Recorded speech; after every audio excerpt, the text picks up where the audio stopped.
So guys, in a previous video we rebuilt these brakes, but in this video we're going to calibrate them now to the handbrake. So when we pull the handbrake lever, it'll pull both brakes evenly together. So that's what we're going to do. Right, let's get stuck into it. Okay, next we're going to set the handbrake. So when we pull the handbrake inside the cab, what we're doing is we're pulling this lever here, and that keeps continuing over to this brake here, which is the driver's side on a right-hand drive car. And then we're also pulling this lever here, which goes over to the far side. So I've put WD-40 on the little bar or little hanger there that just keeps the cable up. So that's just nice and free. So what I've spotted is, this is frozen, it won't move. So we're going to undo it and have a look at it.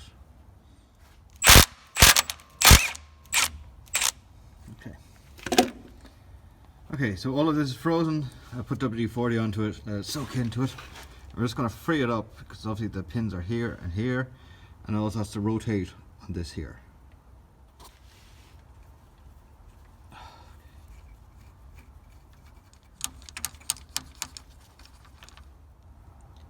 Okay, so off camera I have freed this up, so there's a bit of WD-40 and just keep moving it back and forth till eventually it's now lovely and free. So that was actually really solid before I started. This, however, is what it all hinges off, and this here was all stuck with rust, so I have to give it another clean. But what I've noticed is when I shove that in there, see, there's still a lot of resistance. It doesn't move very well, and when I tighten it back up again, it locked up solid. So that's telling me, so if I pull this in upside down,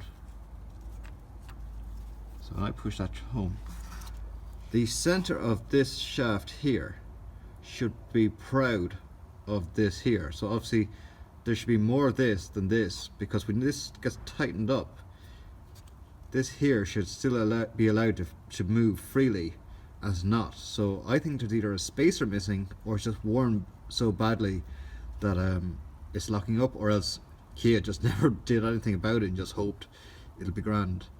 So what I'm going to do is probably make up a little spacer, find a washer that's smaller than the center shaft, and then drill it out so the outside of the shaft will be the right diameter for this piece down here. Okay, so this is what I've done. I got a little washer that was, I don't know what size it was, M6, and drilled it out to M8, but the outside was still a little bit proud, so I used an angle grinder and just ground down the very outside of it. But now when I put it in, I'm not going to be able to show this on camera, but when I put it in like that, it passes through and it allows the outside here to slide, while this shaft here is locked in place. Because when you put pressure on this, it wants to all jam up, so now it's going to be allowed to slide.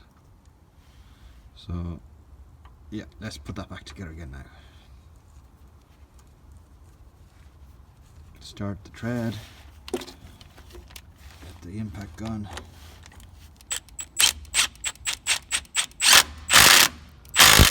So that's pretty tight, and see, there's still a little bit of movement now in it, so that should now move freely while this is locked in place.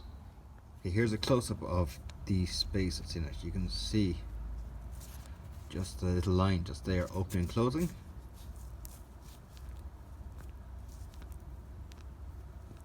So I'm going to take this apart again, pack it with a little bit of grease, and then it'll be lovely and tight, but there'll be still movement in it. I think that was the problem before, that when this seizes and this gets stuck, means the far side is also, the brake is constantly on, which would explain why one of the pads or one of the shoes just broke up, and it was far more worn on that side than it was on this side. So hopefully that little fix will fix that problem. And obviously that's lovely and free now as well. Okay, now to set the handbrake, we have to go inside the cab and we make sure that the handbrake is all the way down. Next we pull back the gaiter, and on the inside, way off down there, you can just see a nut. So we're going to make sure that nut is fully backed off. Not all the way backed off that it comes off in your hand, but maybe backed off that there's about a centimetre left of tread. So that means as the shoes will wear, you can just tighten this here and it'll readjust the handbrake that they pull evenly. So that's down, that's about 1 centimeter from the top. So next we come around to here, and where have we gone? Okay, you can just see the little wheel in there. So we push the wheel from the outside, flick it in, that's tightening it, and when we flick it out, it's actually loosening it off. So what we're going to do is, with the handbrake down, we're going to adjust it till it locks up, and then we're just going to back it off probably 2 flicks, and it'll move like that. We do the same on the opposite side. So here we are now on the opposite side. You can see the little cog in there. So we're going to flick it from the outside. I'm going to flick it across.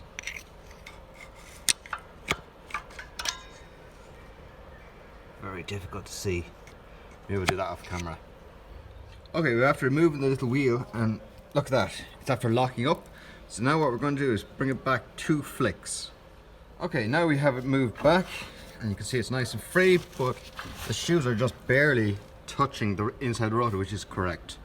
Okay, now let's lock up the handbrake and see if they lock at the same rate. So currently both sides are moving nice and free.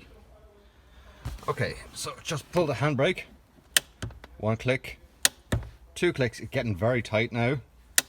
3 clicks. Okay, so we go back to maybe just 1 click. So that's 1 click. Bear in mind now, when you have a wheel on, it's going to be a bigger circumference, so there's more grip. But that is locked up. And we go around to the far side.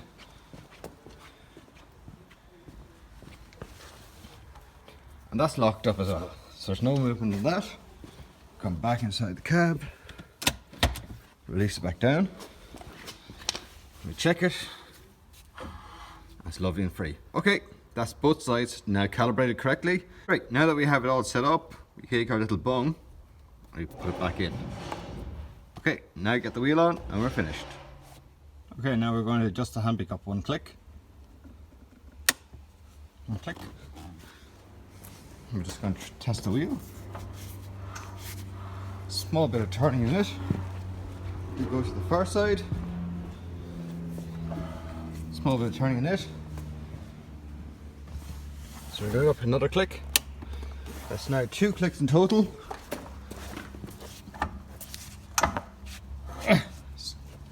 With a lot of force you can turn that one. On the far side, a lot of force you can turn that one. So we're going to go up 1 more click. That's 3 clicks in total now. Pretty much locked up. And try this side here. Yeah, that's locked up. So 3 clicks, both wheels are locking up. So thanks very much for watching. Give me a thumbs up, even a dirty thumbs up. Subscribe over there, comment down below, and as always, thanks for watching guys. See you later.